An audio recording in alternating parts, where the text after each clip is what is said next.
अस्सलाम वालेकुम नाज़रीन, मैं हूं हकीम ज़ा शाहिद। वेलकम करता हूं आपको अपने चैनल पर। उम्मीद करता हूं आप लोग खैरियत से होंगे। एक बार फिर एक नई वीडियो के साथ और एक नए नुस्खे के साथ आपकी खिदमत में हाज़िर हूं। आज हम बात करेंगे खुश्क ख़ारिश के हवाले से। आजकल बहुत ज़्यादा ये मसला देखने में आ रहा है। खुश्क सर्दी चल रही है तो बहुत ज़्यादा लोगों में ख़ारिश है, जिल्द जो है वो ज़्यादा खुश्क हो जाती है, फिर उसके बाद ख़ारिश करते हैं बहुत ज़्यादा, तो वो मतलब वहाँ पे ज़ख़म होना शुरू हो जाते हैं, रैशेज़ हो जाते हैं। तो बहुत लोग इस परेशानी का शिकार हैं। काफ़ी सारे मैसेजेस और बहुत सारे मतलब मुझे कमेंट्स भी हैं इस हवाले से।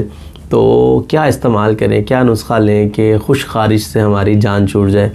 तो एक तो मेरी कोशिश होती है कि आप लोगों को सिंपल चीज़ शेयर करूं जो आप लोग इजीली तैयार कर सकें उसको। तो आज का नुस्खा भी बिल्कुल ऐसे ही है जो बिल्कुल इजी है, आसान है और आप लोग घर में उसको बना भी सकते हैं। तो क्या नुस्खा है, आपको नुस्खा बताएंगे, लेकिन उससे पहले अगर अभी तक आप लोगों ने हमारे चैनल को सब्सक्राइब नहीं किया, सब्सक्राइब ज़रूर कीजिए, साथ लगे बेल आइकन को प्रेस कर लीजिए ताकि हमारी लेटेस्ट वीडियोज़ आपको मिलती रहे।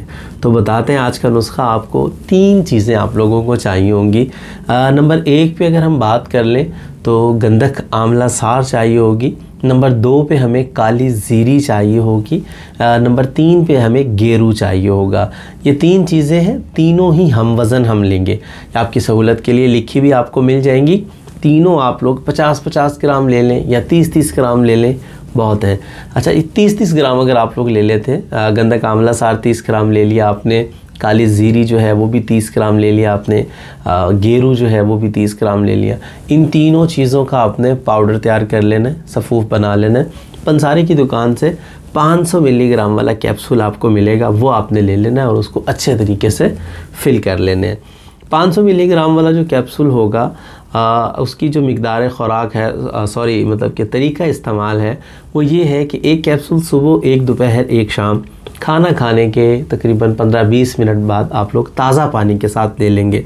एक बात की वजाहत कर दूं आप लोगों को कि गंधक आंवला सार का जब भी नाम आता है तो बहुत सारे लोग परेशान हो जाते हैं कि इसको मुदब्बर करना होता है, इसको ये करना होता है। बहुत सारी चीज़ों में इसको मुदब्बर करके इस्तेमाल किया जाता है, लेकिन कुछ तकरीबन जो नुस्खा जात होते हैं अगर आप लोग इसको मुदब्बर नहीं भी करेंगे, गंधक आंवला सार जो होती है वो आप लोग बिल्कुल इस्तेमाल कर सकते हैं। किसी किस्म का कोई आपके साथ कोई साइड इफ़ेक्ट या कोई ख़तरे वाली बात नहीं होती। तमाम हुक्मा इसको इस्तेमाल करते हैं और अपने नुस्खा जात में ऐसे ही इस्तेमाल करते हैं, तो लिहाजा परेशान होने की ज़रूरत नहीं है। आप लोग इसको बिला खौफ व ख़तर इस्तेमाल कर लिया करें।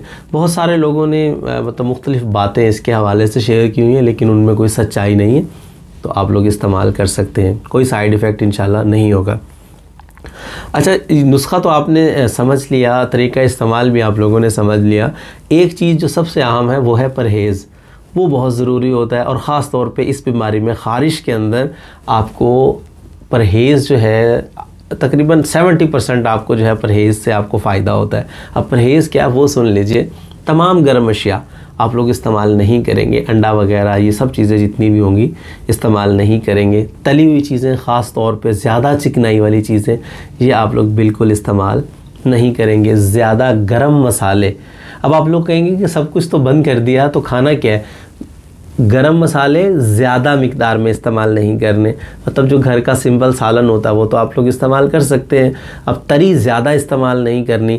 मिसाल के तौर पे जो आप लोग घर में सालन बनाते हैं तो तरी आप थोड़ी साइड पे करके सालन वैसे ले लें, ठीक है। उसके अलावा अचार हो गया, समोसे हो गए, पकोड़े हो गए, ये बाज़ार की जितनी चीज़ें हैं ये आपने इस्तेमाल नहीं करनी। इस नुस्खा को अगर आप लोग इस्तेमाल करते हैं इंशाअल्लाह वल अज़ीज़ पहले हफ्ते के अंदर आपको बिल्कुल अफाका महसूस होगा, 100% आपको रिज़ल्ट मिलेगा।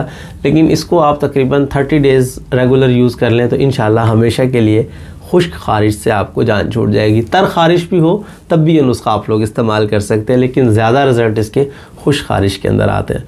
तो ज़रूर बनाइएगा, इस्तेमाल कीजिएगा।